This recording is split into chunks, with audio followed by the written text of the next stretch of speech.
I now recognize the ranking member, Representative Cherfilus-McCormick, for 5 minutes of questioning. Thank you so much, Mr. Chairman. I wanted to go and start digging in through the reduction in force that recently transpired.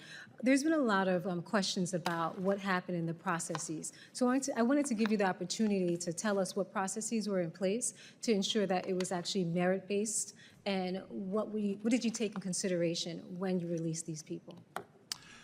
It's a fantastic question, and one that I've been intimately involved with for the past few months. I had the good opportunity of working at Export-Import Bank for the first 9 weeks of this administration, and when I moved to the State Department to assume this role, I encountered a State Department under the leadership of Secretary Rubio that was talking in very broad strokes, but absolutely doing everything it needed to do to get down to brass tacks and how we make America safer, stronger, and more prosperous through a reorganization. The reorganization was actually done in a very thoughtful and organized way. When it came to the reduction in force, it was a data-driven exercise whereby we first and foremost looked at the organizational structure that we needed in place in order to carry out the America First foreign policy agenda. So we put the organizational structure in place. As you can imagine, we found a lot of waste, fraud, and mismanagement along the way, and those are that's really what constituted, when you hear about offices that were eliminated and removed, that's how we came up with the first organizational structure. I focus on that reorg first, because what we did was then, to follow on with that, to ensure that we had the right workforce that matched and aligned that organizational structure, we looked at positions. We did not look at names, we did not look at titles, we looked at positions that were necessary for us to carry out that America First foreign policy agenda, and worked very, very closely with the Office of Personnel Management, OPM, to ensure that we had the right folks in the Foreign Service, in the Civil Service, and we also looked at it from a contracting perspective. What were some of your data points? I just don't want my time to Sure. run out. What were some of the data points that you looked at? Because as we're talking to more and more of our diplomats, they're concerned about the merit-based justifications for who actually was released. Right.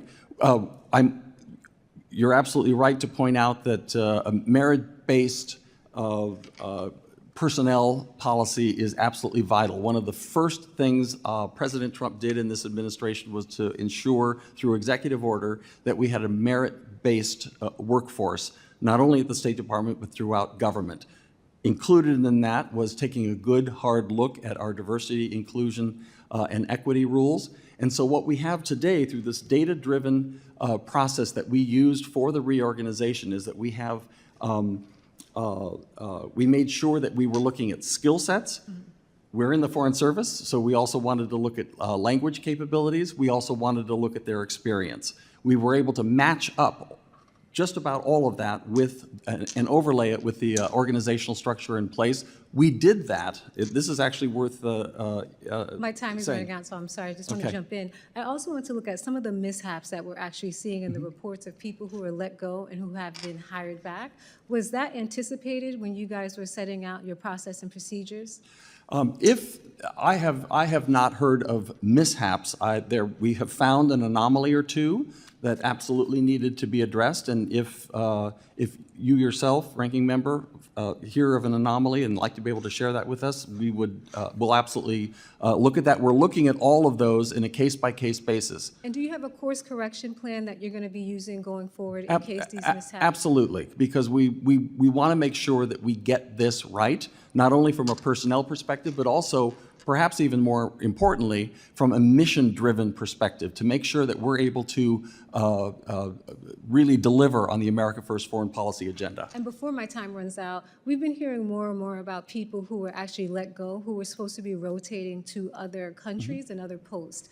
And they were actually supposed to go within a day, 2 days, a week. So those people who are no longer going to that new post, are they being replaced, and do those people have the same expertise as the people who were let go?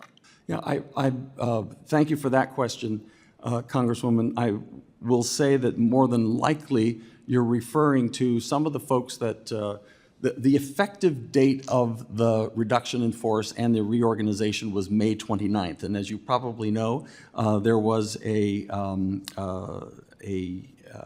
stall in us being able to move on that reorg because of a district judge in San Francisco. And so depending on where the individual was on May 29th when the secretary signed that reorganization in final, that probably is what dictates where that person is today and whether or not they're going to be able to go on to a forward assignment, or if they got caught in an office that actually was eliminated. Thank you. I yield back.